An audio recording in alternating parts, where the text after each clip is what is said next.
Okay, hi everyone. Welcome to Mindgasms.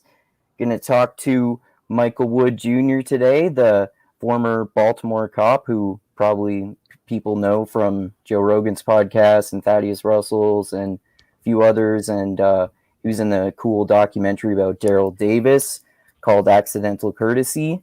So, yeah, I guess I wanted to get your opinion in particular about like I told you, uh, I have a lot of topics that I wanted to ask your opinion about, and like a lot of them are kind of interconnected. Like this defund the police thing, and how that relates to the riots in the D.C. Capitol, and Trump getting Trump getting impeached and banned on social media, and the connection to free speech, and Daryl Davis's connection to free speech, and how a lot of the problem with police brutality, in my opinion, is just the drug war in general and drugs being illegal. And I heard you and Eric Hunley talking about this a little bit too, about how the concept of race is kind of a crazy, ridiculous concept, and it's Sure. just weird to divide ourselves into racial categories. So yeah, like wherever you want to start with, just my little spiel there, that would be good. Oh, I have no idea where you want to start with it. I mean, I guess with defunding, since you have that first. I mean, I suppose in its best understanding, in kind of some ways I've argued before, if defunding would just mean that you're trying to reallocate resources to something other than the criminal justice system, which obviously makes sense in certain measures, mental health issues or homeless issues or writing traffic citations, taking bull crap reports that you don't need to send an armed person to deal with. All those things make sense. But I think that that's not commonly what is actually meant by people, especially people asking for it. And I guess the majority is actually just falling under a tribal affiliation, I would think. They don't actually have any idea what they mean by it. As evidence I would use for that is, the moment any of these people have something happen to them, the first thing they want to do is call the police. And the first thing they do when they feel victimized is they want to use the criminal justice system to enact their revenge on the people that they feel wrong them, whether that's Trump or Hillary Clinton. I mean, one of my articles a long time ago, I just love to lock him up, then lock her up. And it's like, just stand back, because you guys are the exact same thing. Yeah, exactly. And so I don't think people really understand what they mean by it when they're asking for it, or even more so that they don't actually mean it. Mm-hmm. Yeah, the problem with that too is that, like, people mean different things by it. Like you said, at first, people could mean that. I've heard some people say somewhat reasonable things about it, like, dealing with people with mental health problems, like you said, for example, or like not having police go and arrest someone for selling weed on the corner or something like that. But and then I've talked to some people as well who go all the way to mean literally abolish the police and abolish prisons and stuff like that. I mean, like, part of the problem seems to be that the police is really militarized, and they're trying to make quotas. I mean, obviously you're way more of an expert on this than me, but I think that contributes to people having this perception, because they think, like, throw out the baby with the bathwater, so to speak. Yeah, I agree with what you're saying there in an overall perspective. The thing that I would say a little bit differently is that I don't like the militarization of police either. I've written about this a few times, but there's a very big difference between military equipment and militarizing the officer. And I really think we're kind of more just looking at the surface stuff of militarizing the equipment. And that's really not a big deal. I mean, yeah, when boys have toys, they will play with them. Totally get that. But most of the times, even if a police department had a tank, it's not they're not using the artillery. They're just using it as an armored personnel carrier. So, I mean, I know it doesn't look good, and I don't like the way it looks. But in reality, this police department is usually getting $1 million vehicle for free that they can use as an armored personnel vehicle from the federal government. I forget this, like it's called like Program 1035 or something like that. If somebody wants to look it up, or 1033 is actually what I think it is, but it just means they get these free vehicles. Now, if they didn't do that, the SWAT teams would buy an armored Cadillac or an armored Tahoe or something like that, and that's what they would use to go in. So you're going to buy something that does that anyway. More so, I mean, there's nothing, I never used any militarized equipment. I never used a rifle, but that didn't harm anything. That didn't change anything. Most of the time I had plain clothes on with no body armor, no baton. I had a Glock 27 that I still have. That was my detective gun. And that's what I used when I was out on the streets with nothing on. I mean, and that's when I was doing the most harm in the drug war, locking people up left and right. I locked over just drugs alone, over 200 people doing this. And I used absolutely no military equipment whatsoever. So, So it's like, so would you say then that it's like, it's more of just a cultural attitude to pursue these particular goals that you were talking about? Well, I think you fall under the same main goal line, and people know this, but they don't really accept it. Police go after violence, and everything after that falls. And so you'll have societal things like the drug war policies, which ends up being so that there's a rationale that comes in that guns and drugs are connected, and guns and drugs, they are connected. So it's the illegal black market of drugs that is connected with guns, obviously. And because of this, then as police are pursuing violence, they also have every reason to pursue drugs and to pursue anything else that's around them. So most of the things stem from the core that we actually all agree on, and that's that police should primarily respond to violence. Okay. And so I'll say like double victim. So this is why you have disproportionate arrests for like some black people that aren't involved in the violence game. If you live near violence, police can only arrest what they see. So they're still incentivized to make all these arrests, but it's going to be where they see, and they get positioned near violence. So people who are near violence become double victimized. They're both victims to the violence and the mainstream societal response to violence. Yeah. Yeah, well said. Yeah, and I mean, like, I don't know if you've seen it, but I recently watched that documentary on Netflix called Crack, which is about like the so-called crack epidemic in the 80s, and how, lots of black drug dealers primarily were getting shot in the streets because they were fighting over territories for control of drugs. And, they were spreading this message in the media of like literally like the scourge, the virus of crack or something like that, as if crack is solving these problems, instead of the fact that this is illegal, so people are shooting each other instead of being able to like safely sell this drug to each other. Or even the just lack of resources. So the crack itself, the fight over it is just a fight over resources, and that's just the means to the resource. So even if you're just talking about food, that's the proceeds from that is what they're using to buy food. They're not using it to buy more crack. So it's not like there's a circle. So I would agree that those things have the bad results, but it may be just this simple principle idea that like a lot of the crack and cocaine disproportionality and sentencing and stuff is because the crack was more focused in the violent areas, but that's because the violent areas were also associated with all these other issues. And then what happened is the other issues, the police go after violence. They don't go after cocaine on Wall Street because there's no violence. So that's how you get that weird double victim. It's like the violent person is still being wrong, but they're actually, that's how like the left and the right kind of ideas are both correct.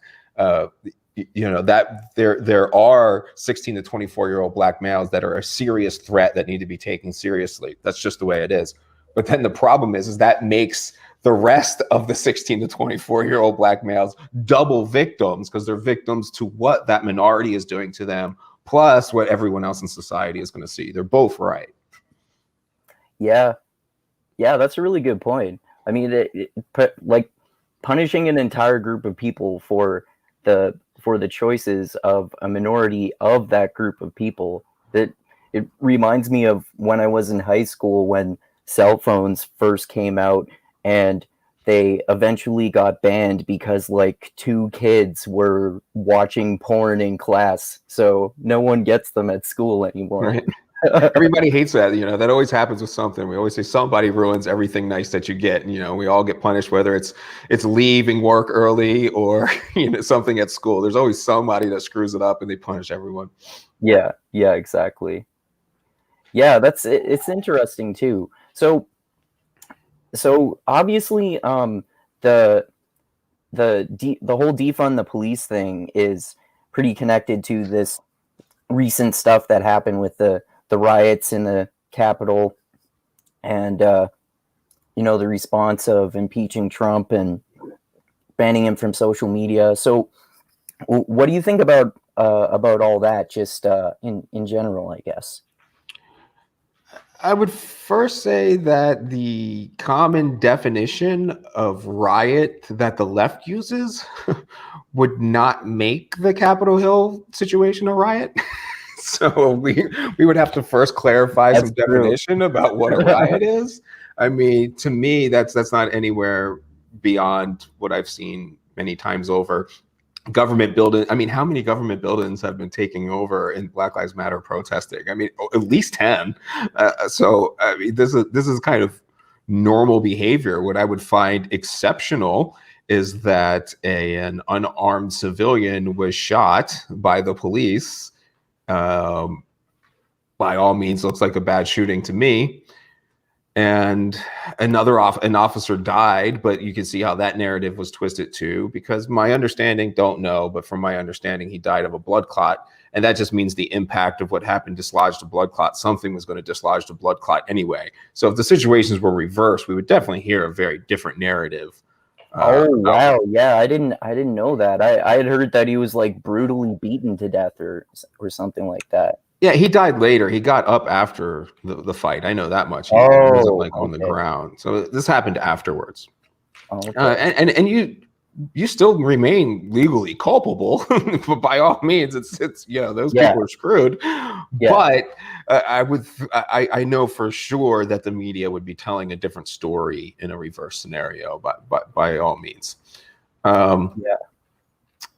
I think it was foolish what happened there, and I don't know what to make of any of it. I feel like information when you first hear it is always wrong, and it takes a long time to flesh out what it is. And I'm sure 10 years from now, it's going to seem like nothing. But what's going to linger is the whole concept that they're not covering the defunding other side of that, which is astronomically rising rates of violence. And I dismiss crime numbers. People, I don't know why it took me a long time to understand this, considering it was my primary job. But crime is a measure of police activity, not of citizen activity. I keep repeating this over and over because it's literally what cops do. It has nothing to do with reality.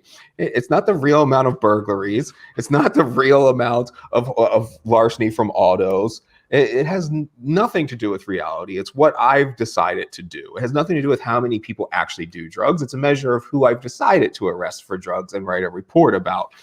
So we all know this. So I dismiss all crime numbers other than homicides, because homicide, we have a body, so we're not perfect, but we're pretty darn close to good numbers if you deal in homicide. So dismiss the rest of crime, because you might hear politicians saying, oh, look, crime is down in Minneapolis.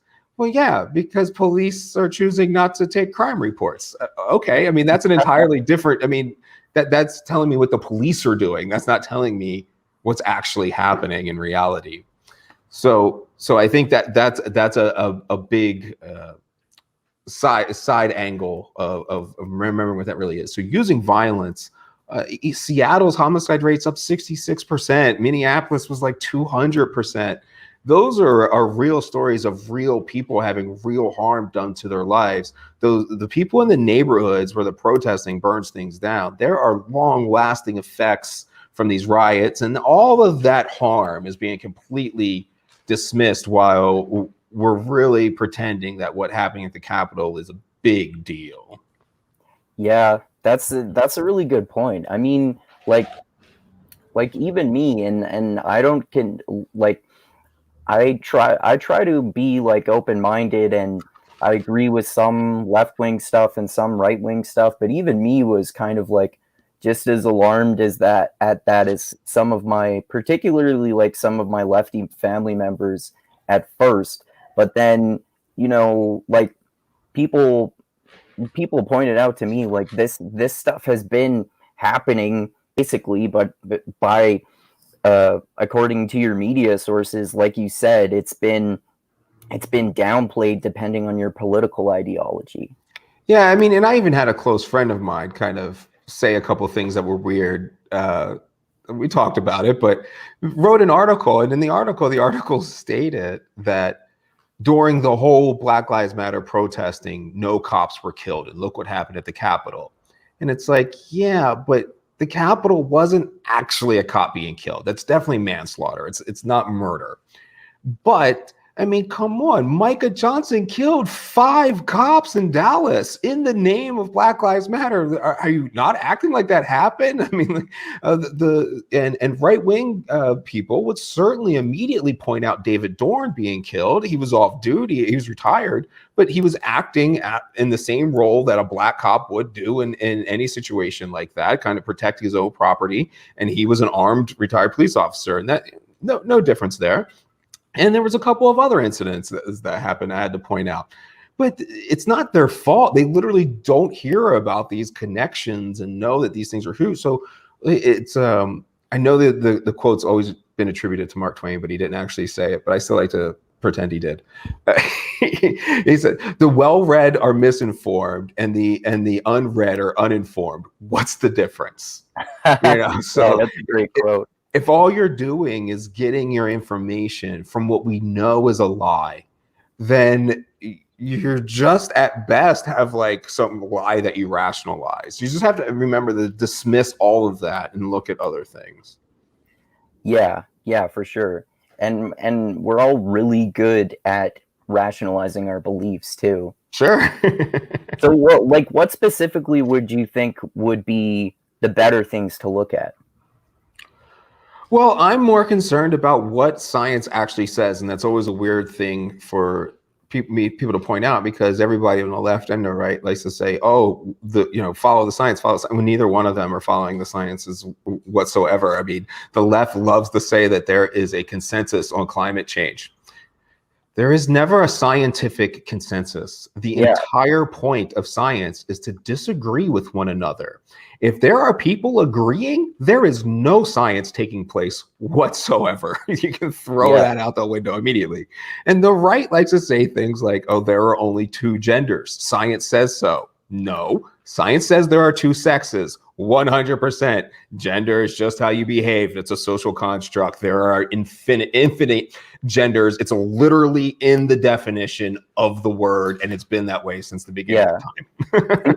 I was actually confused by that at first too when I first heard it like years ago. But then I actually read the work of writers that talk about this specifically, and they always, like, if you read philosophers like Foucault or Derrida or someone like that, like, they always emphasize there is a biological aspect to gender and sex. Like, your sex is your biological gender. If you say something is a social construct, it doesn't mean that there are no biological factors. Like, I like the way that even Thomas Sowell, the like libertarian leaning or right leaning intellectual who I'm a fan of, in his book called Intellectuals and Race, he says that race is a social construct based on biological characteristics. And that makes sense.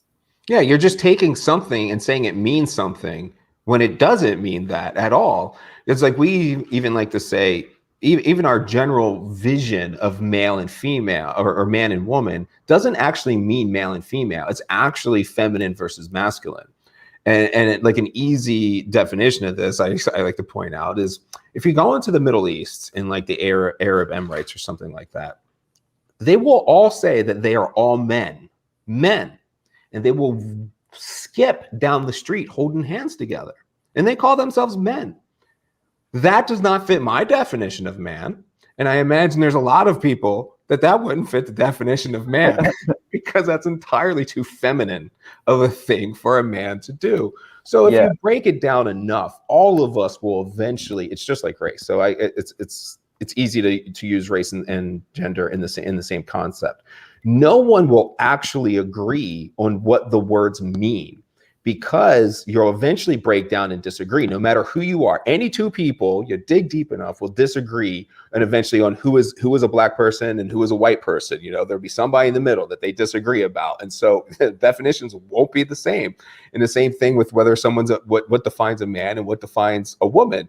Eventually, someone's going to find a disagreement in that. So if you're doing that, you're in the realm of social constructs, and these things actually don't mean anything. You should dismiss, as far as I'm concerned, I know they exist, but you should dismiss them all. They're meaningless. Yeah, I totally agree. Like the way that it's the way to divide people, really. Like, you look different in this way, therefore you have something in common with someone who looks the same way as you. It doesn't make any sense. Like, because I'm a white guy doesn't mean that I have similar thoughts to some other white guy just because you have the same color skin. Like, there's doesn't mean anything. Yeah, I mean, it totally means absolutely nothing at all. But it does get you in trouble because people's core beliefs are centered around disagreeing with the truth of that. I mean, for instance, that automatically means there's no such thing as transgender. It doesn't, it's not real. There's no such thing. There's a transsexual. Sure, you can try to be a transsexual, but there's no such thing as transgender. And sports are not divided by man and woman. I don't know why we say that. It's because we just use those words interchangeably. Sports should be divided by male and female. Duh. You know, this doesn't require a lot of thought. We shouldn't call them boys and girls sports. We should call them male and female sports. I know that sounds weird and people are like, oh, it doesn't sound nice, but that's literally what you're talking about. Like in terms of biological sex, male and right, that's what we mean. We that's what we all mean. We don't mean that the really effeminate gay guy that we might all call like a woman, hey girl, you know, might do something like that. It doesn't mean he can't play male football. Of course he can. Right? But if he's good, the girl and the same boy that's all butch, she can't come. Usually we let her play male sports because of the dynamic, but you know, the male can't play female sports. It's just the way it is. It's a biological difference. We don't mean how feminine you are or how masculine you're acting. We literally mean male and female. Like your genitals. Right. That's exactly what we mean. And it doesn't necessarily have anything with like how you live and anything to do with how you live in nothing. Right. Yeah. Okay. So I mentioned I was a fan of that documentary that you were in, and I'm a huge fan of Daryl Davis too, in Accidental Courtesy, and I just think it's like amazing, and he has like way more balls than me to go and talk to Nazis and KKK members and convert them gradually by befriending them and acknowledging that they're people. And like I seriously, it's so open-minded to me because like I also believe that, you know, even Nazis should have the right to free speech, but I still don't want to talk to them about their ideas. I don't know. I kind of like the idea of talking to them about their ideas as well. I think that's a good thing to do. I know a lot of people would disagree with certain elements of what Daryl does. Even from the pure principle that a lot, I don't know what word to use, but I mean very confident Black power-ish kind of males would tend to kind of view that as asking white people for acceptance, and that just would not be a cool thing to do. And I would probably fall more towards their side of the argument. In reverse situation, I wouldn't be asking for Black people to accept me. I'm not going to do that now. Right. It's never going to happen. So I see the value in that, but I do have a hard time just with my experiences in dealing with people that I really don't think they mean that they're racist. I really don't. I think they kind of gravitate towards that, and they kind of get these ideologies because somebody told them those things, but I don't think they really mean it. And the idea that they would even start having a conversation with him kind of tells me they don't actually mean it. It seems that, especially with race, I would say with race more than anything else, they directly mean a culture. It gets associated with Black culture. But once people are around other Black people, it's usually when they haven't been around Black people. But once you're around Black people, you realize that the idea of Black culture is much the minority of the actual Black community.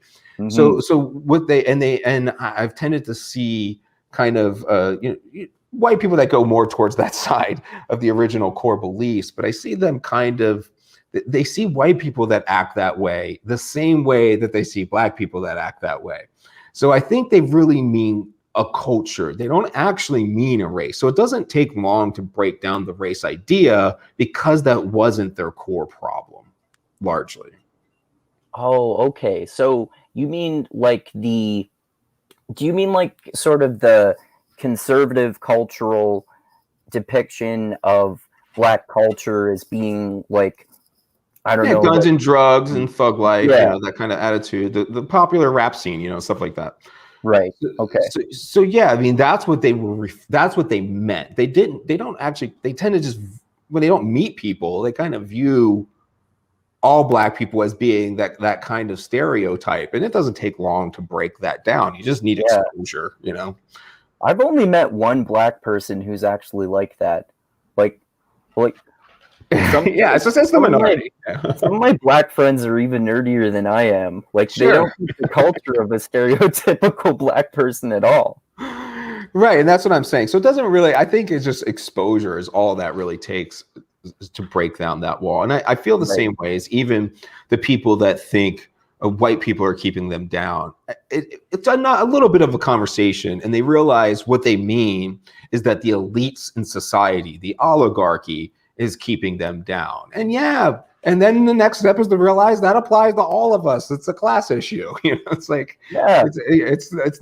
it's not white people holding you down. It's the elites holding you down. And the news is a lot of those elites are Black people. So I don't, it's not race. That doesn't take long. Yeah, that's a really good point, because it also illustrates that we're more united than we think we are, based on the depiction of the media as all of this tribal political divide between people. Right. And I think that, I mean, I don't know. This is pure opinion territory, so take it as opinion. But it definitely seems like social media did have a lot to do with, and the media narrative itself, all of media, so just let's cluster them all together, had a lot to do with furthering this narrative of division. I mean, let's think about the first thing. I mean, what would Dr. King have gotten accomplished if he didn't work with Lyndon Johnson? I mean, come on. This is the left, the modern day left in the media would call Martin Luther King and Uncle Tom and dismiss everything he ever said and say he wasn't a real Black person because he was a Republican Christian. He wouldn't have been voting for Joe Biden. I got news for you. And he would have been talking about unifying things in a practical manner. That's just the way it was. The idea that we've gotten away from that is kind of weird. A recent podcast, I might have even done an article about it. I did, was that the right has largely adopted Martin Luther King's principles, and somehow they're being called racist for that now. It's really mind blowing, and I'm not sure how to navigate that space.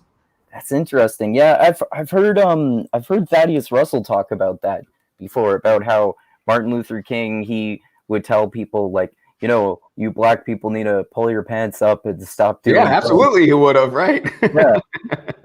He would have said that. Because, you know, it's this kind of weird thing I've heard too. It's definitions are always a big problem. But we talk about cultural appropriation and act like it's bad.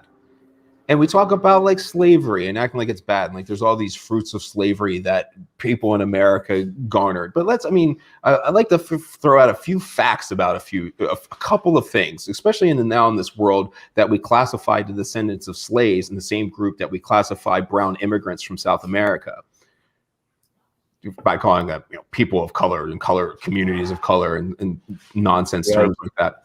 So we say that all these white people in America profited off of the slave trade coming over to America. Well, first, no white people went and caught slaves. Okay, didn't happen. They were sold on a market at a store in the black community.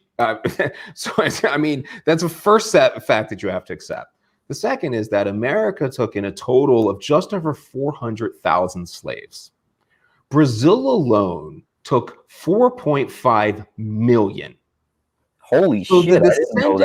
So those people in Brazil are being treated as if they're some kind of oppressed community, and not that they're the privileged of having 4.5 million slaves. Holy shit! So the narrative about slavery is kind of weird. They don't apply it to their own logic and things. I don't think people are actually really principled as a whole. They're just kind of doing that whole tribal thing that we're talking about. So they don't actually end up having these principles that they're talking about having. I forget the other example I was going to go into, but that's just one example of the facts of what truths and numbers actually are. Or for example, I did an article that explains that I was shocked by the analysis once I did and sat there and did all the numbers. But black males are 16 times less likely to be killed by the police. Less likely.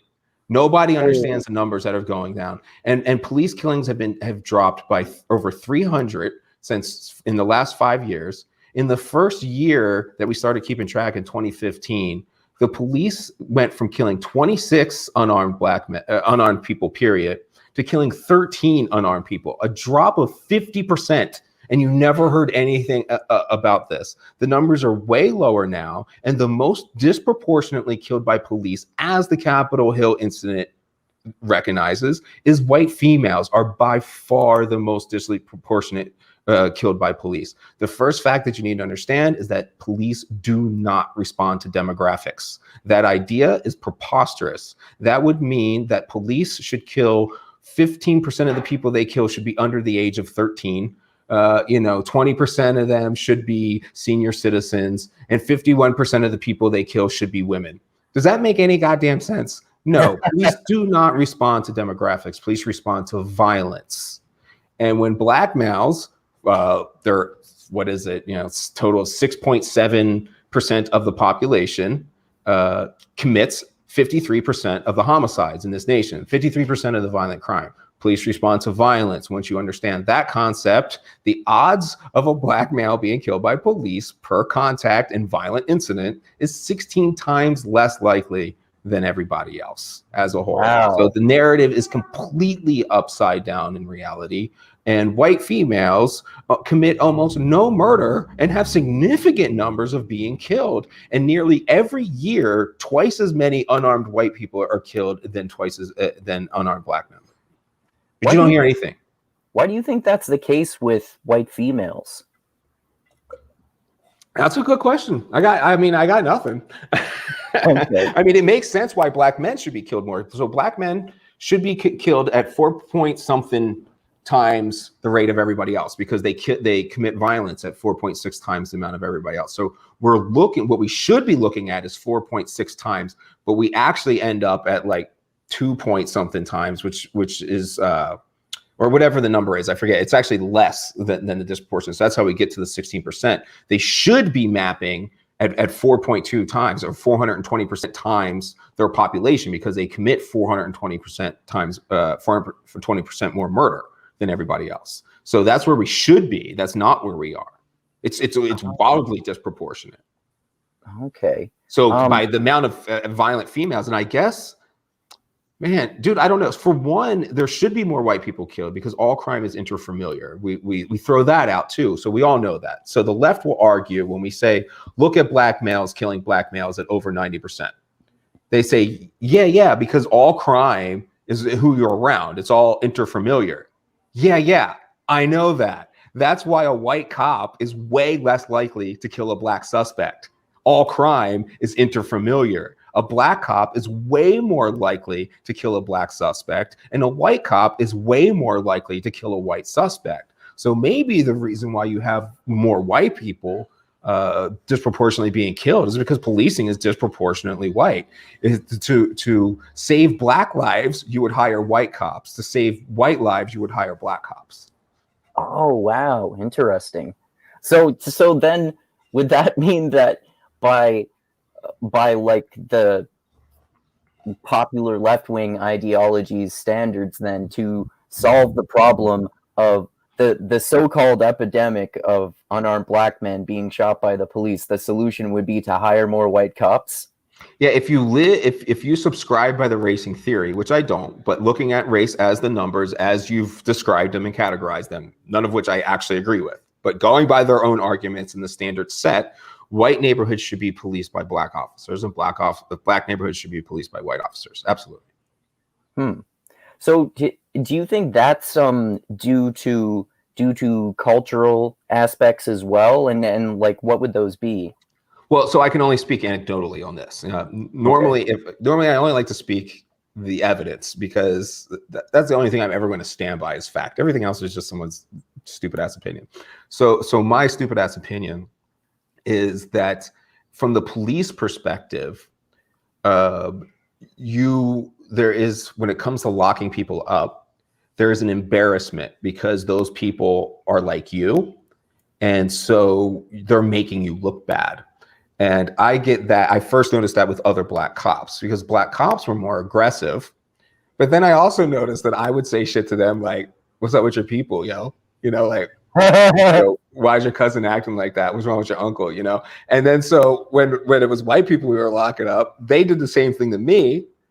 And then I would be like, I would lock the dude up and be even harsher to him because I'm like, now I got to freaking deal with these guys ribbing me, So there's that certain aspect where it's because you're more associated with them making you look bad. And that's why I don't like the idea of police coming from the neighborhood that they live in. I think they need to understand the neighborhood they live in. But the idea that you should police your friends is silly. That's not going to work very well. I shouldn't be the cop in the same neighborhood of my mom and my 4 cousins and my best friends that I went to high school with. I don't know. I find that immediately dumb.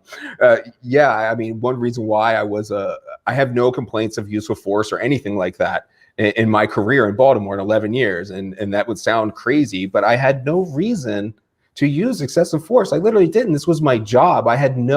Baltimore is not my home. I did not know these people. Nobody, it was mostly black people, didn't look like me, didn't act like me. This wasn't my culture. I was so disconnected from it that there was zero reason for me to be upset at some drug dealer. What the fuck am I going to be upset about him for? Right. Oh yeah, that's a really good point because you hear that argument a lot, like police should police in their own communities. But like, why do you think people say that?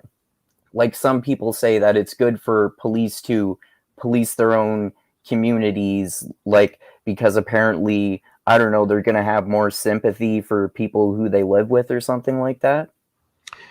Yeah, I guess what they would eventually, if you had the conversation, would mean is what I was kind of alluding to earlier, that they mean someone that knows the culture. It's not necessarily that they would have to be from that block, but maybe they were from the other east side instead of the west side, and they still understood a lot of the neighborhoods they were in. I really think that's what they mean. They mean understanding the community that they work in. They don't mean from the community. I mean, and right now what really bothers me is that narrative has been out for a very long time. And I had officers that worked for me too, who grew up on the streets of East Baltimore, came up, stayed clean, when they say, oh, these kids don't have a chance. These kids came out of it, spick and span clean, became police officers because they were told cops should be from their neighborhoods. And And if you want to do something, you want change, and step up and do it. And these guys did it. And then 4 or 5 years after the ones that I knew achieved this goal of becoming these good cops from the neighborhood, working in those neighborhoods, they were being called racist by people from the county. And it was like, dude, I can't buy into this narrative whatsoever. Wow. So do you think that you didn't get any complaints of use of force? I think you said because I do technically have one complaint, but the reality is I didn't do it. My partner did. That son of a bitch. So technically there's one, but it was not me. That's why it did not get sustained, because it was not me. Okay. So do you think that like you did well because you understood, you had a good understanding of how the communities worked, and you developed a way to be good at de-escalating situations instead of like escalating them with violence? I wouldn't say that. I actually think the way to avoid a lot of things going bad is the initial violence. And it sounds bad to say it that way. I get that. But let's take these riots. There's zero chance with me as your police commander that you get past the first broken window. I'm sorry. That is just, it's over. Once you cross the line, I come hard, and I always came hard every single time. And it's not like I took bullshit or I was tolerant. I was fair. And I think that is really what mattered more in those communities. I really don't think those communities complain about police being fair or using force.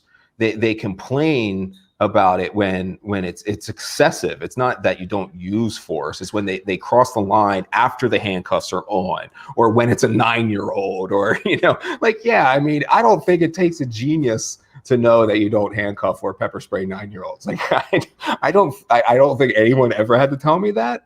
I knew that looked bad, and so I don't want to elevate myself. I think that's the vast majority of cops. It's just there's these tiny minorities that do things that get on, and it gets attributed to everybody else, and that's natural. And we all need to take the blame for that. It is on us as a profession, for sure. But people should recognize that doesn't have anything to do with me. And even when you talk about escalation of forces, it always reminds me of this one. Like, I didn't carry a baton. And that's one of my first levels in your escalation of force. You should use a baton, then you go to pepper spray, then you go to the taser, then you go to a firearm. It's common that people accept those kind of orders. But one day, my partner and I, we were chasing a robbery suspect. The robbery suspect was straight up fighting him. The guy was high on coke, and he just robbed a CVS. And we caught him on these tracks in the back, and we beat the snot out of this dude. And he just kept coming. And it was these things where you're like, we were both like, just stop. And he wouldn't stop. And because I started with a baton, the only thing I had in my hand was a baton. I just kept hitting him with the baton, hitting him with a baton until his face, like every bone was shattered. And it was like, I realized it didn't matter how right I was. There was no way that me standing here in the middle of Baltimore City with a big metal stick, and luckily it was a white guy. That's probably why nobody cared. But so beating the shit out of somebody was ever going to look good. I had to find a different way. So I took that thing off and never used it again. Because that's just, I don't think it takes a genius to realize you're never going to look good hitting someone with a stick. Yeah. So there's a lot of these things I think most people do kind of factor in. But you got to take the blame for the people around you, and we should speak up, and we should be more animate about these things when we see them happen, and we don't. I definitely covered for my officers. That was like, I kind of viewed it as part of my job. It's what a leader does in those type of environments. But we need to change that culture for sure. Okay, so how would you say? Like, how true would you say it is that?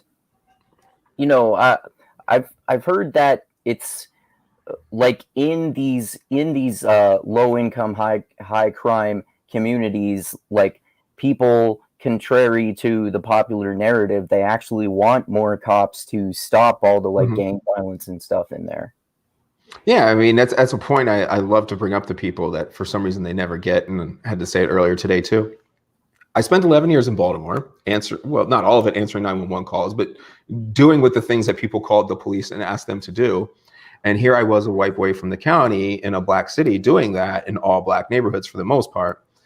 But no white people from the county were calling 911 and asking me to go do these things. These were all the residents of that community calling me and asking me to do those things and praising me when I did them. It's not, I don't know why the disconnect is there. If you take a poll, especially in most of the neighborhoods this happened to, I mean, think about even where all the riots take place in Minneapolis and everything else.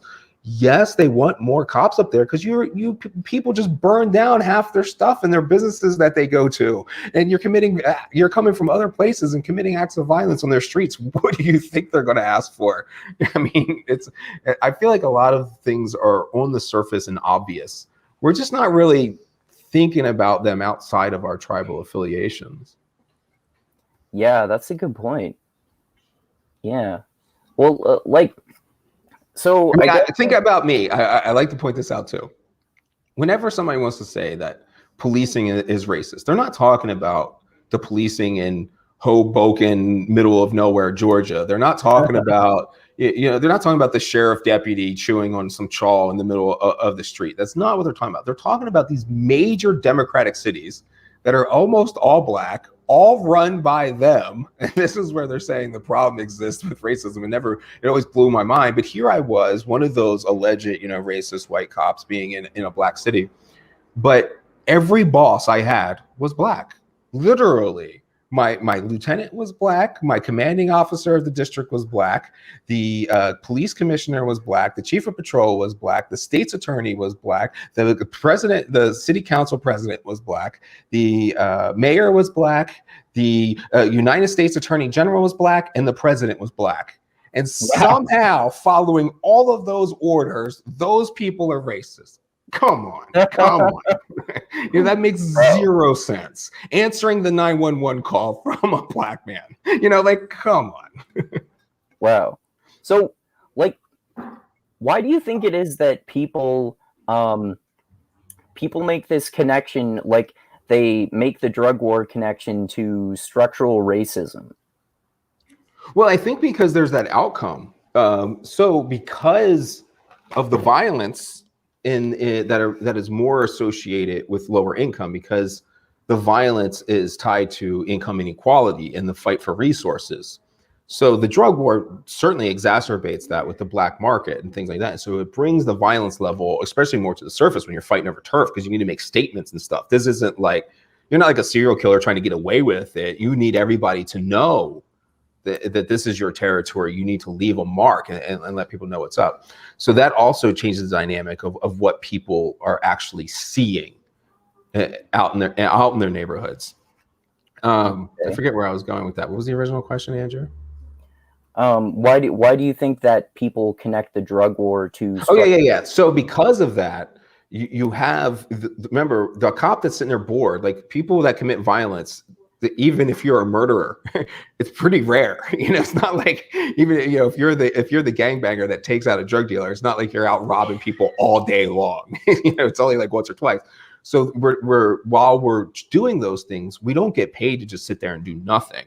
We get paid to make arrests of enforcement actions, and one of the easier things to do is actually drugs. But because drugs are also praised being connected to violence, then when we're placed in areas where violence takes place, wherever we can see is where we lock up. But because that violence is taking place in a black neighborhood, well, we're locking up other black people. So yeah, the amount of trespassing, the bullshit arrests, the on view arrest stuff is all going to be wildly disproportional because that violence is wildly disproportional.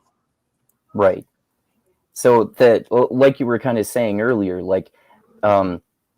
people have that idea of the culture of basically kind of just it being in a way, it almost being logical in some ways to assume that if you see a 16 to 24-year-old black person on the street, they might. You can do math, Andrew. Yeah, and you can get an arrest out of it. Right. I mean, it's really easy. I mean, it's hard for people to do that in the common narrative, to be that open and honest about it. But if you're a 100-pound female walking the streets at midnight and 200-pound females were walking towards you, would it make sense for you to cross the street? Probably not. But if there were two big black males coming at you, would it make sense to cross the street? Yes. I mean, come on, let's be honest. Just because they're male, first, just being a male, you're wildly more likely to do something of harm. That's not crazy. That's that doesn't make any sense. And I think people get it in their head too when the narrative is out there. Like I often criticize people for when they say that they need to tell their black kids about what to do when they're around police. It's like, no, dude, you're setting up this demon. Like, you're setting that ball in motion. You're putting a demon out there, and the kid's going to believe that there's a demon out there, even if there isn't a demon out there. You can't kind of sow those ideas. Every kid should be doing the exact same things when they're around cops if they want to do that whole comply and do the right thing. That doesn't have anything to do with you being, again, more white people are killed. The idea that this is only for you is, I think, another thing that's kind of sewn into the idea, and we kind of end up thinking that thing that we've identified with is real, and then picking out the anecdotal evidence that agrees with that position. And so there's in a 300 million people, there's always going to be something happening in this country that would confirm your narrative if you look at it from the right angle. But when you, for instance, you get pulled over, people used to, that's a common thing where you say driving while black. And I don't know, maybe I think I always found it really hard to tell the race of the person I was pulling over. I never really knew that until I approached the car. I didn't know. I don't know. Try to drive around and see it's like park your car and have a car drive past you at 70 miles per hour and tell me the race of the driver. Like, I don't think you're going to be accurate very often. And especially, most cars I pulled over were tinted, and because the tint would draw my attention. And so, what if, and I'm going to be honest, I think if you did a big national test, Asians would be worse drivers. I think that stereotype comes from right. So if you're getting pulled over and you're black, you first need to rule out that you're a bad driver. Maybe on the whole, black males are worse drivers. I don't know, but you have to eliminate those kind of things first before you kind of blame some kind of ambiguous thing. And I think that's what it is they're kind of looking for that thing to blame. And that thing's not really in the data. So these conversations don't get very far because they don't have actual data to support their arguments. Like defunding the police, immediately the data says that defunding the police really breaks down these communities worse than anything. And I kind of attribute that to, if nothing, when there's a societal norm, I think a lot of our division is because we've lost the things that connect us as a whole. Back in the day, before the internet, you had just like 5 channels on TV when I was very little or young. So everyone watched the same TV shows, in the 90s even. Pretty much everyone watched the same TV shows. We all stood for the flag. We all did the Pledge of Allegiance. We never even knew why. Religion being a more common thing, I'm not so against anymore, because I've kind of realized with the loss of religion in America and kind of atheism really winning the argument, there was just a lot of like breakdown into these more isolated and group types of different religions, things that people started attaching to, like the gender and the far left and wokeism and all that kind of stuff, as like these sub-religions. And those things aren't uniting religions, or like the division religions. And there's probably, I always attribute it to the Joker in The Dark Knight, which is one of my favorite things I always have to talk about, because the Joker is the good guy in the movie. I don't understand why this is so hard for people to understand. The Joker does what he has to do to save Gotham from the anarchy and tyranny of Batman, who goes around destroying the city and does nothing to actually stop crime. Conversely, the Joker gets rid of the what is it called when somebody takes the police into their own hands? Well, I can't think of that word. Vigilante. So he gets the vigilante out of the city, takes out all the gang members, burns all their criminal proceeds, and unites the community together to save Gotham. He's the good guy. But that's the best analysis of the Joker I've ever heard. I'm serious. Rewatch the movie. But one of the things that give it away in that movie is what a point he's trying to prove. And it's the same point that I'm trying to prove a lot when it comes to the ideas of like defunding the policing. And that is human nature is much happier if there is a plan. It does not matter that the plan is bad. It's just that there's a plan. And so when he breaks down the plan, so everything starts to crumble because he was trying to get a new plan in. But when you break that old plan up, everyone freaks out, even if you're going towards something better, because that moment without a plan is very bad for the human being. And I think that is like part of what makes religion okay, is that even though I think it's a bad plan, I recognize that no plan is way worse than a bad plan. And that's the same thing with policing. Even if we can all articulate these ways in which policing is bad, especially the drug war and all this stuff, but taking all of it and removing it is way worse than the bad idea. Yeah.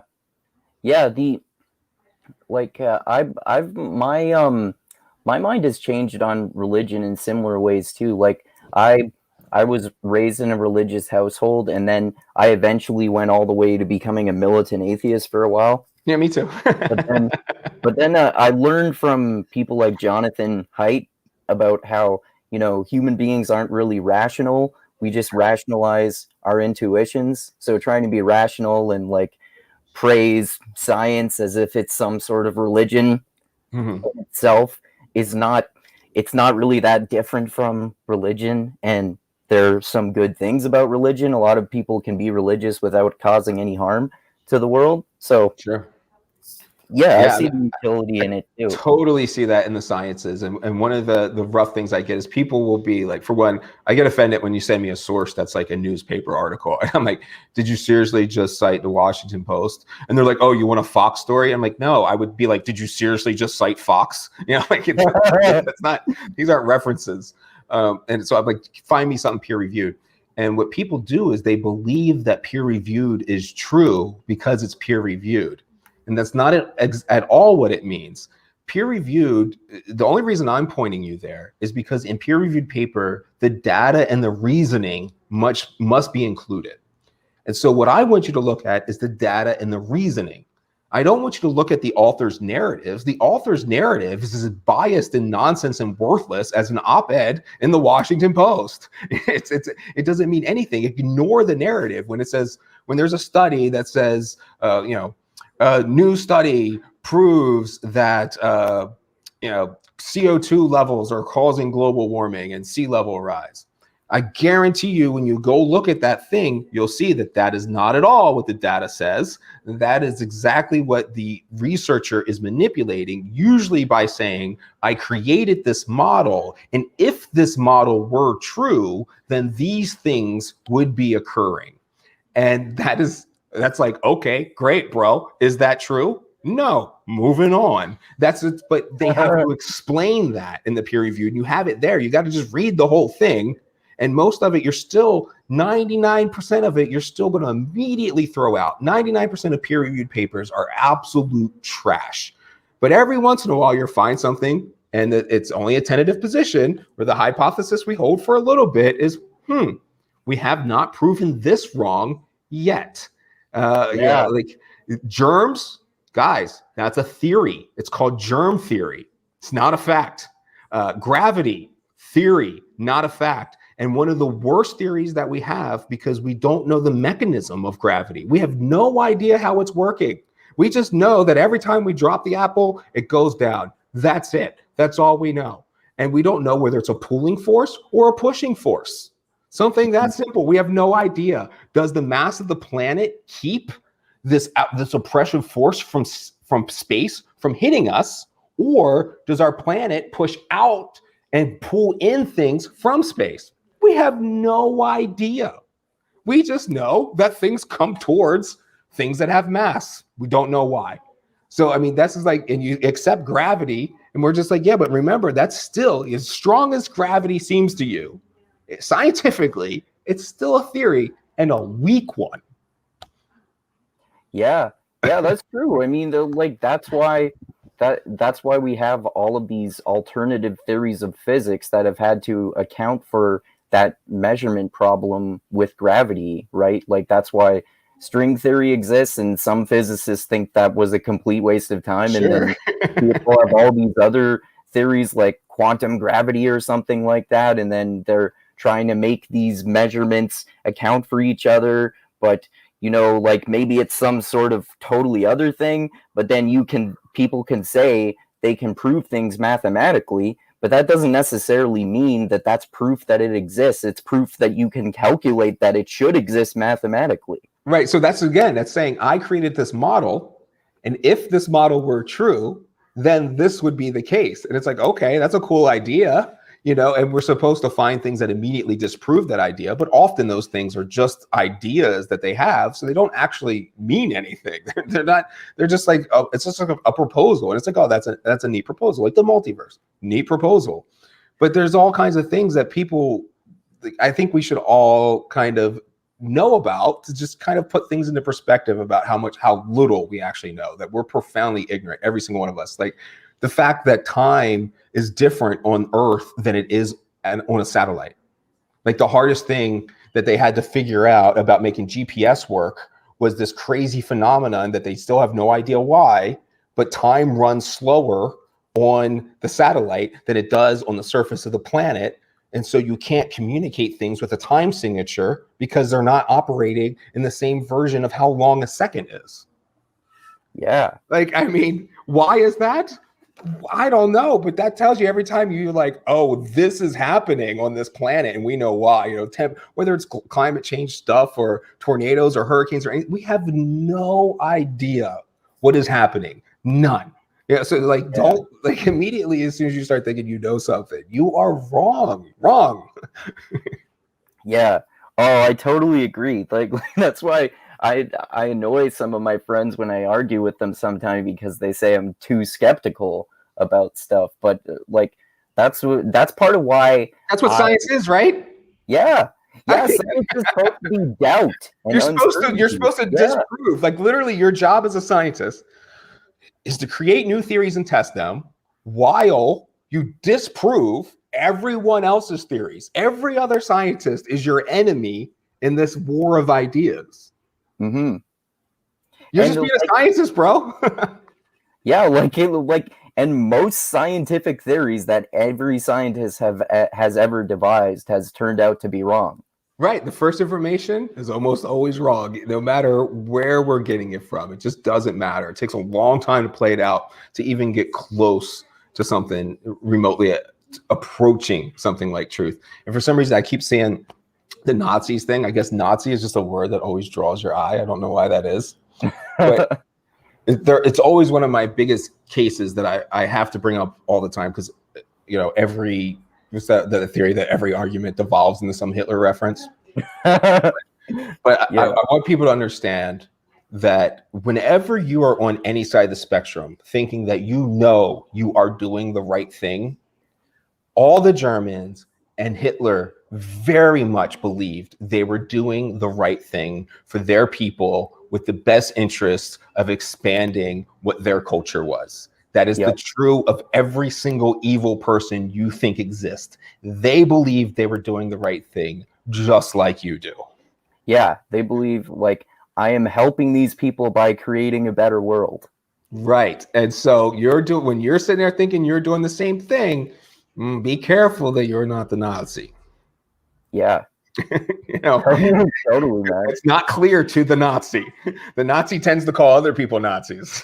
Yeah, exactly. Like people don't I find it hard to believe that people deliberately do things out of malice. Like, I'm going to do these things because I love torturing people. I mean, there are psychopaths or people like that, but I think, like you said, most people are trying to make the world a better place. Yeah, it's human. I always argue that it's humans' defining trait is the most extremely cooperative species that ever touched the planet. And I don't know why we never view ourselves that way, but we look at ants and we're like, wow, look at that cooperation. Look what they achieved. And it's like, yeah, man, go up in space and look at the planet. Like you'd be like, wow, look what they achieved. They used to be monkeys. Like, yeah, well, apes, but you know what I'm saying? We're still great apes. We're still apes. Don't forget that. We are just the allegedly most evolved ape. That's it. Yeah. Like we're out here building shit, bro. Yeah. We got to think about this. So we're programmed to cooperate and socialize with one another, and to achieve something. And like, I think all this division in our society now, the media style and the tribalism, I swear, if everyone would just turn their TVs off, they would never realize that any of this stuff was ever happening. It's not out your front door. It's only coming from that little box. It's just not real. If you would go back to being more human, it really, I think it becomes very quick. I mean, it's one reason why I got out of that Hollywood scene very quick. I thought LA was disgusting. The whole media scene was disgusting. The way they view things, and I don't like crapping on people, but the whole environment was just entirely gross and divisive. And I wanted the hell out of there, man. And it makes you much mentally more stable when you're out of those things. Yeah. I bet like getting off Twitter too. Like, it was so great. It was so great. Yeah. But I feel vindicated now, because I feel like everyone realized what I was saying at the time. I was like, I'm off of here. This is nothing but vitriol. I mean, I can't say a single comment without everything trying to be outrage. I'm out. You guys are, I'm done. And it's like, now everybody's like, oh man, Twitter's nothing but vitriol. It's like, yeah. Yeah, it's funny. Like, I've definitely gotten sucked into debates with people before that end up being just a giant waste of time, which is why I usually try to avoid that most of the time now, because I'd rather be doing other things that are more fun, like reading a book or watching a movie or something like that. Yeah, I mean, if nothing, I'll be like, man, I just wasted an hour on that. I could have had a Game of Madden in, like if nothing, it was something I would have enjoyed way more. Yeah, exactly. But then you're like, I have to correct this thing that the fucking dumbass for 69 said, man. Yeah, it's ridiculous, and I'm certainly that person too. I'm just sadly, I don't know whether it's genetic, it's nature or nurture, but I just love confrontation. I'm very argumentative as well. Yeah. So it's like I want to do this, like, come on, like, you're telling me I'm wrong, boy, I'm gonna put you in your place. It's like, I realize it's a really stupid. Like, who am I proving anything to? It's stupid. Yeah, well, it's funny too. Like, the one type of attitude that I have that it seems like you have as well is like basically the attitude that Daryl Davis has, which is, even if you vehemently disagree with someone, it doesn't mean that you need to like disown them and cut them out of your life. Like, often I'm friends with some people who have totally different views from me. Like, from stopping being a militant atheist, I became friends with an Orthodox Christian, which I never would have thought of before, and we have lots of interesting conversations about our disagreements. Right. I mean, I guess that's what we're looking for, really. I guess is those type of people. I'm not sure where that dividing line has come in. I feel like I think there's a clear one between the libertarian and the authoritarian kind of divide, and that might be the clearest one. And those on the liberty side, they want to have those discussions. I feel like that's kind of like the original American idea. Is you wanted to just hash out all these issues, bring them to the forefront. It's not bad that you disagree. So what? Like, we can, you're free to speak your mind. I'm free to speak my mind. And I think this is where you see like some of the crossover between far right and far left even coming together, or moderately left and moderately right, is when they get past that point and they realize that they're all basically saying the same things and there's someone else dividing them. I think that happens a lot when you get that crossover. But it's like, for some reason, we go back into our enclaves and lose it. I'm not exactly sure. I don't know whether it is the worst thing that the internet exists or the best thing, and this is just like a growth period or something. But we'll have to see where it goes. I don't know. I'm on the libertarian side, and I'm one of those people getting to the point where if this country were to split left and right, I mean, which is actually going to be more libertarian versus authoritarian split. Like, I'd probably be for it. Yeah. Yeah, I'm not into this. Like, that's one reason why I left California too. I mean, I got away from all that stuff. It's like, no, this is everything I've seen about this authoritarian thing really bothers me. It's even when I first got into the movement, Black Lives Matter as the movement, I was really, it was all about police reform for one. It wasn't about police abolishment or anything like that. At the beginning, it was about police reform, changing the way police service their community, make them better at what they do, not eliminate them. So that the entire narrative completely went on its head.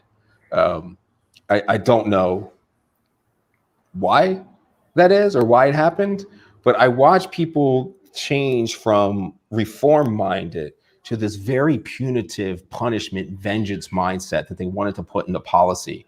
And I like to say that I don't have any problem with the victim of a crime feeling the need for revenge, but I have a huge problem with us instituting into policy and institutionalizing revenge.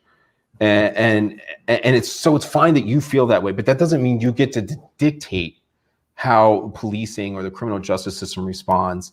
And so instead of coming from this place where I thought we were talking about reforming the criminal justice system, it really was that the narrative turned to who's in control of the weapon of the criminal justice system. The first thing that they want to do is not investigate the leadership that led to Derek Chauvin's actions.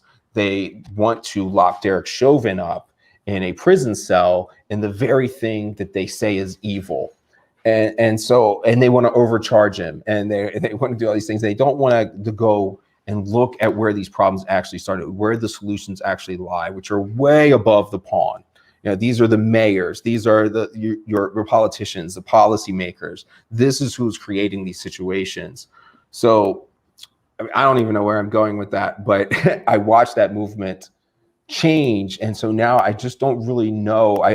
Part of me feels bad about even talking on the Joe Rogan show and doing things like that, because I feel like my words ended up just being used to provide credentials to people's preconceived narratives when it aligned. Not that they were listening to me like they probably do with any experts. They just say, well, this expert said, it's good. Like I've said that it's a good thing to move policing, certain aspects of policing away from the police department, such as like parking tickets or something like that.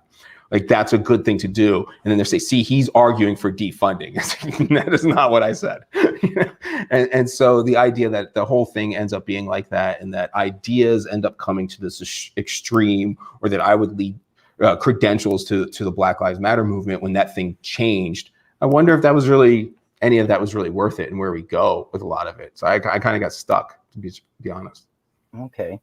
How do you think Black Lives Matter changed? I think it got out of the hands of the people from the actual communities, and it ended up becoming the narrative of the elite Blacks and the people from the counties that came in. It's still like in Baltimore, it's not the voice of that community. That's why it's not there. Baltimore kind of does a pretty good job kicking outsiders out.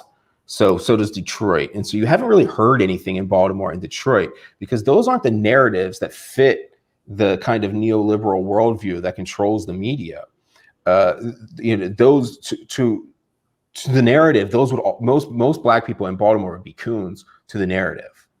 They want more police. They want their police in their communities and things like that. They don't really believe, like drug dealers don't believe that it's because they're Black that the cops are locking them up.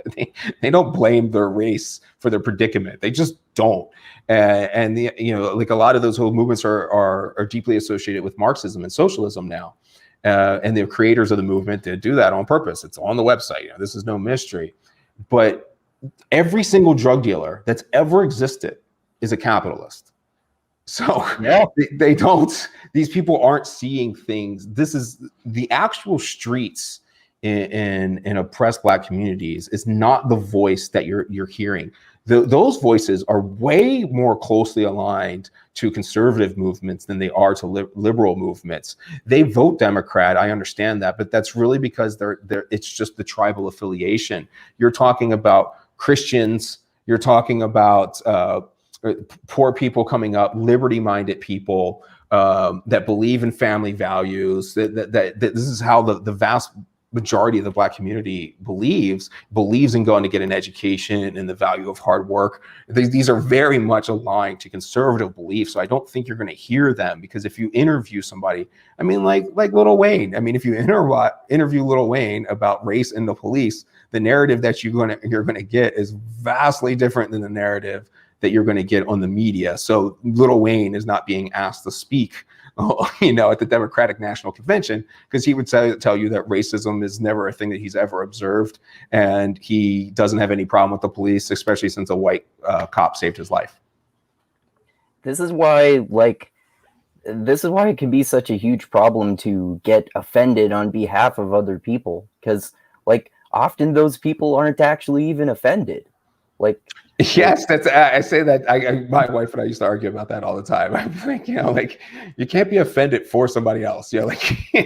And one chooses to be offended. One is not offensive. That's actually, it's like your choice. If I call you a dickhead, whether you're offended or not is entirely up to you. It has nothing to do with me. I can call you a dickhead. You can laugh like you are right now and move on about it. Or you could be like, oh, I can't believe you said that to me. But these are all things that you decided to do. It has nothing to do with me. Yeah, you have to tie it to something. I think that's one thing I talk about a lot, that since most people don't listening to long ass podcasts, we got to get off here soon. But one thing where was I going? Hold on. We were talking about people getting offended on behalf of others. Shit, I've lost my train of thought. Oh man, we can get it back. Let me think. Oh no, you can go into a question if you want, but I'm going to think about that. Where the hell was I going? Oh, okay. Well, yeah. Okay, it makes it more real, that we're. Yeah. I mean, you can extend this to any particular way that you want to categorize people too. Like, one thing that I literally had family members that get mad at me, and one of them even temporarily disowned me about thinking that J.K. Rowling's jokes about trans people were funny, even though I've literally dated trans people and people accused me of being transphobic. What are you fucking talking about, man? And what is a phobia? A phobia is an irrational fear. So that immediately doesn't make any sense at all on the surface. Yeah. And that, I guess that's just the way it was. I wish I could remember that damn point. I was going to make some point about being offended for other people. And damn, I don't remember what it was. One of the ones that used to kind of actually surprised me a bit was when I was in Standing Rock talking to some of the veterans that were Native Americans up there. When they were explaining the flag, they were offended. It was the Kaepernick thing was going on too. And they were offended by that. And so I thought that was a weird juxtaposition where, there are people that are offended by that because what they viewed the flag as being representative of the land that a lot of their ancestors had died for in our wars. Native Americans are the most disproportionate group in the military. A lot of people don't know that. So tons of super high percentage of veterans. And they would go and do these things all over again because they see that flag as representing the land. Whereas some other people who is being offended for those people saying that the flag is a symbol of oppression and they need to kneel for it, they're actually insulting the people that they think they're standing up for because they're being offended for someone else. And I was just like, oh man, this is everywhere. And then I moved to Arizona, and when we got here, I'm telling you, you will be in a room full of Mexican descendants, Mexican Americans, if you want to say that. They're all Americans in my book. I think it's a dumb way of looking at things.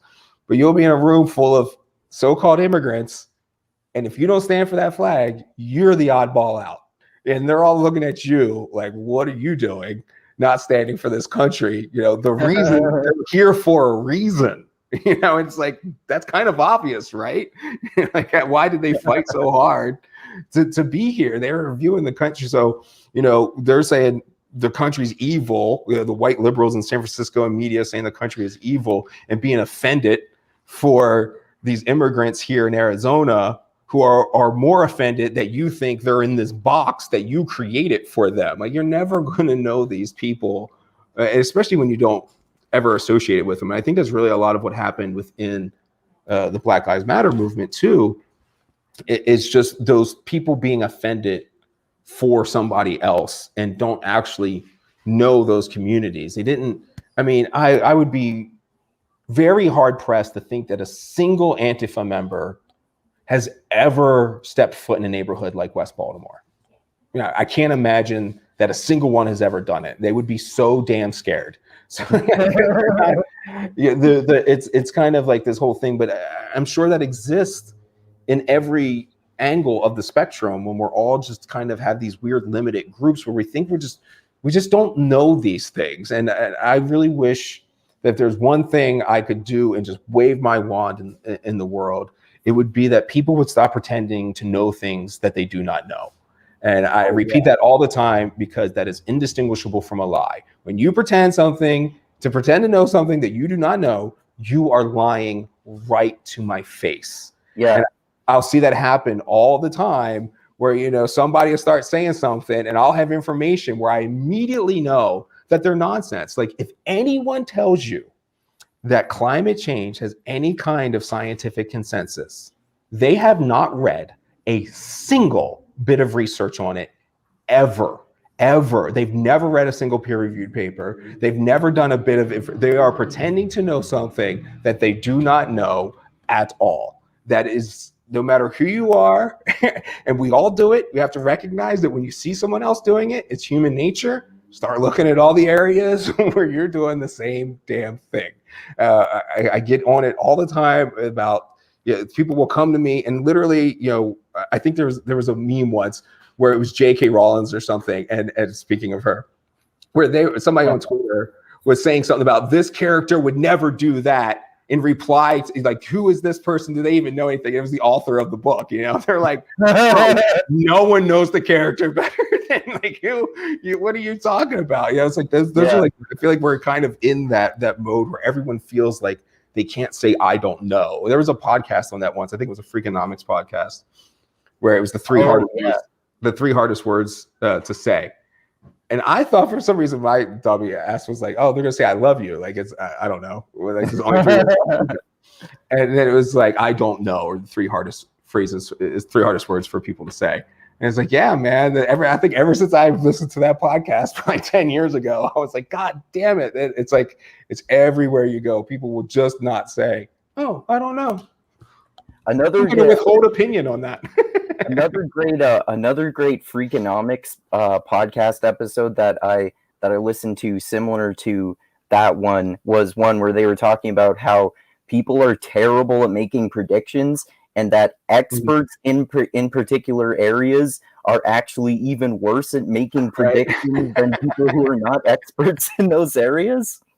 Yeah, I mean, I think a lot of their early work, I've seen some things where I've really disagreed with some of the conclusions that they've reached on certain topics, but just reading their first two books really opened up my eyes to looking for, like, wait a minute, what does this actually mean? What is actually happening here? What else would this mean must be true if this was the case?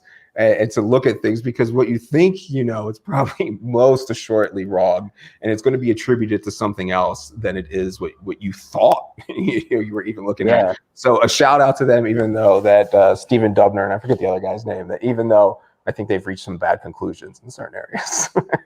Yeah. I think they reached some policing issues where, and it always makes me wonder too, we all do that. Whenever we speak outside of our niche bit of information, I think we all probably say really stupid things. So when they do their podcast and they start branching out into all these bigger categories, I swear almost every time I hear somebody talk about policing, what they're saying is absolute nonsense. Like, every single time, if they have no experience on the street, what they say is crazy. So what am I doing? If that's why I'm like, I don't speak outside of my niche. I realize, like, if somebody wants to ask me about plumbing or decor or something like that, I'm like, I'm just gonna shut up. Like, I don't know anything. You got to ask me about policing. Otherwise, I don't know anything. What conclusions did Freakonomics come to about policing that you thought were dumb? I think it was the disproportionality issue. And the main problem with almost all of the racially disproportionate arguments are they're hinged on the premise that police respond to demographics. And like we talked about at the beginning, that is I feel like that's got to be very obvious.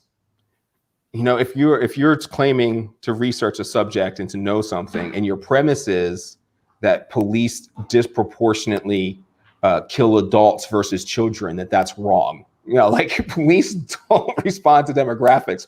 Police should be killing way more adults than children. There should not be an even split based upon their population, right? You know, and when males commit 90% of the violence, should police be killing 90% of the time males? Yeah, because they commit the violence, but that's the only reason why. It's not, you know, it's not should they be disproportionately killing, you know, what other, you know, social construct do we have that you can fill in there, or solid one? It doesn't matter what you are. No matter what demographic you're talking about, other than male, police should not be killing anything disproportionately. They shouldn't, you know, if teachers are 8% of the population, they shouldn't be killing 8% of the people they kill should not be teachers. You know, that's literally the premise of the argument that anyone that police respond to demographics has. Yeah, that's a really good point.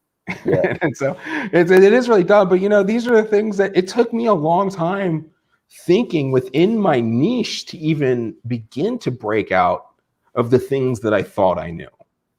And that's true with all of us on every single subject. So whenever somebody talks to me about what they think about policing, I'm like, bro, what do you do? Well, I'm a plumber. Can you imagine if I started giving you opinions about what I think plumbers should be doing? That'd be pretty dumb, right? I mean, and if I went to school for being a plumber, and you know, I did the homework, I gotta have something. You know, there has to be some kind of qualification that you have actual knowledge or experience in the subject that you're about to pretend to have a valuable opinion about. Yeah, totally. And it's not because you called a plumber. Just like, you know, it's not because you were a victim of police violence. Being a victim does not give you a better perspective. It probably gives you a worse perspective. Yeah, for sure. All right. Well, I know you said you wanted to end soon, so we can end. What is Hamsterdam? Someone in the comments asked you about Hamsterdam. What's that? So Hamsterdam's in the Wire. That's the kind of free drug zone area that they set up. I think it was in West Baltimore where they set it up in the concept of the Wire. And they had this area where you could drug deal and drug use legally as long as you were in like this 2-block radius. And that was called Hamsterdam. Okay. Nothing like that really exists. Mayor Smoke once tried to do that. That's probably where they got the idea from on the show. He tried to set up safe things like that. Obviously, it turned out really bad. And I think that was kind of one of the ways that a narrative from The Wire was created that helped support the idea that the drug war should stay something illegal, that it's bad. And the only thing bad about, you know, drugs is when they're not manufactured according to what you're expecting them to be, and you're not getting them from reliable sources. You're getting them from the problem is like all your overdoses. So I mean, I make a big argument that overdoses are poisonings and they should be investigated as criminal poisonings because the person went to go buy heroin. They didn't go buy fentanyl. And so you sold them the wrong product. You literally poisoned them. But anyway, that heroin was sold in the Montgomery Ward catalog not that long ago. It's something you could have bought at any point in time. And a heroin user is not going to overdose on unless they're committing suicide on the legal stuff that has the right amount of prescriptions on it, just like people don't overdose on Tylenol unless they're wildly ignorant children or, you know, they're trying to do something to actually harm themselves, in which clear case, you know, that's suicide. That's a different thing. Who cares about the means of suicide? You're not, it's better that someone overdoses than blows their brains out. I used to hate that as a cop. I mean, it's like, how rude can you get? I got to come clean this shit up. I mean, like, I did nothing to you. Yeah, I understand your life was bad, but I did nothing. I had nothing to do with this. There's no reason I have to stand here and write this report and your brains all over the floor because, you know, you didn't want to overdose or something more respectful. I guess it's one of those cold reality things. Yeah, like one of the biggest problems with drugs being illegal is that people don't know what they're getting and they don't know the right dosage. Right. And so it's the illegal. It's the illegal part that's literally the problem. No matter how you're looking at it or what perspective you take, it is the illegal aspect. That's the problem. If you want overdoses or you want, I mean, we can see clearly with cannabis is a great way to look at it. One thing people think is that kids will use more of it when things become legal. And we never had any evidence that supported that idea, but the legalization of cannabis has dramatically proven the idea, because everywhere cannabis is legalized, you get a little tiny spike as soon as it's legalized. And then for juveniles, it completely drops off the chart. It becomes totally uncool anymore to smoke weed when that's what your dad does and your grandma. Yeah. It's become there. So every bit of that rebellious factor is gone.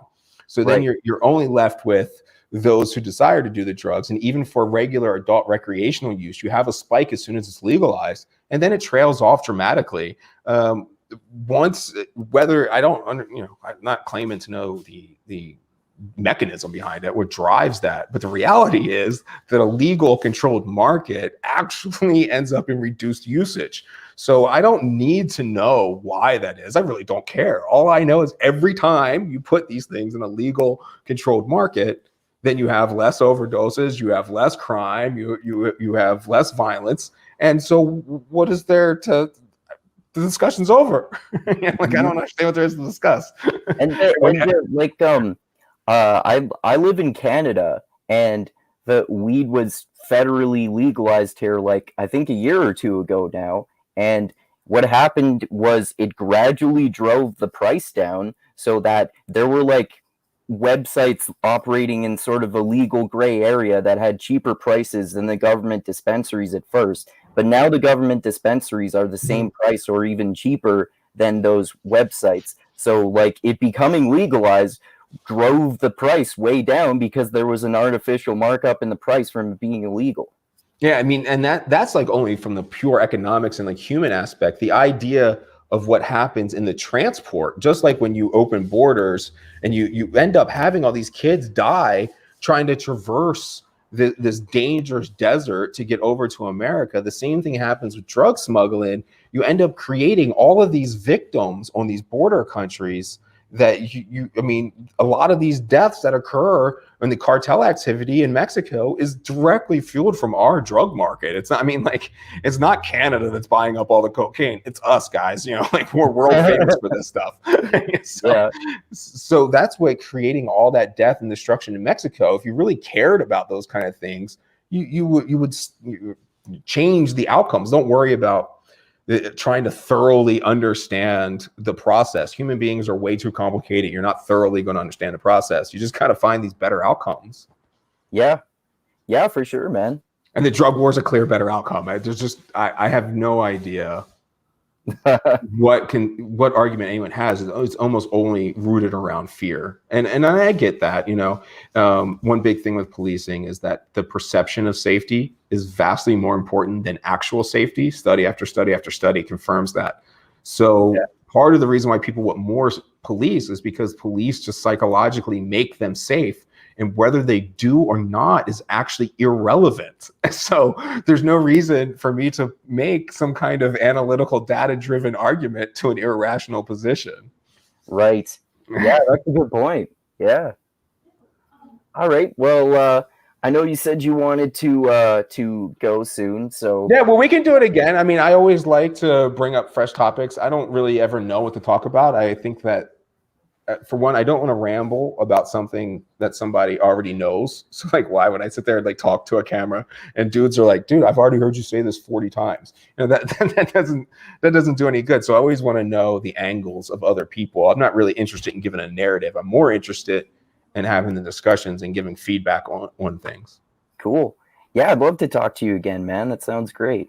Yeah, it's good. I'll just use it for my channel too. And it makes it a lot, it goes back and forth. It gets some people over to you, some people over to me. Awesome. And it vastly helps me know what anybody cares about. Cool. Because, I feel like I really got to a point in developing my police reform models and police reform ideas that for the most part, I got stagnant. I don't know, for myself, I don't know where to advance because I'm at the point where I need to implement things. And if no one's willing to implement them, there's just literally nothing for me to do. I mean, I could keep reading data points that are going to keep confirming the same thing, occurring over and over again. And I think it's a little interesting right now that, so usually I'll talk about all the time that the strongest correlate to violence is by far lead poisoning. And that's the number one thing to deal with. But the third thing is local instability. And you can see now that my argument of the order has fallen apart in certain places because local instability in places like Seattle and Minneapolis and Portland, in New York, the local instability has overwhelmed the lead poisoning. So if I was a police commander right now in charge of an agency, I would be using the pulpit as much as I could to explain that the situation that we were in, where we were actually past the scientific phase, we were in a cultural phase of causing violence because our local stability broke down. Oh yeah. So that's a bad plan. So the problem is a bad plan. Part of one of the side effects of the bad plan is local instability, and local instability is the third strongest correlate to violence. But now in those places, it is definitely. I mean, Seattle had a 66% increase in violence. So that means by far in Seattle, local instability has definitely overtaken lead poisoning as the strongest measurement of violence causation. Yeah, that makes sense. I mean, you can observe a hell of a lot of instability lately for sure. Right, and it's going to happen. If so, fatherless homes falls under instability. All those kind of things that you see correlated. You have to have a plan, even if it's a bad plan. Otherwise, you're going to end up having some problems. Yeah, I mean that goes back to what we were talking about how religion can have some benefits. Right. I mean, totally. Even if it's a plan that doesn't work for everyone. I mean, it doesn't work for me in particular, but I know that it definitely works for some people. So right. It's a plan. Yeah. Makes a lot of sense. All right, Andrew, it was good talking to you. So you can develop any other concepts, or anyone that comments later, we can go into any things that they want to go into. I don't mind going into any topic. I don't care. Nothing's off limits. Awesome. There's nothing I won't say. Awesome. Who cares? When you're not trying to get a Twitter following, you don't have to worry about it, right? Awesome. Thanks. All right, brother. Be safe. All right. Have a good night, man. And thanks for watching, everyone. And keep having mindgasms. Spread love and mindgasms everywhere and good conversations. And adios until next time.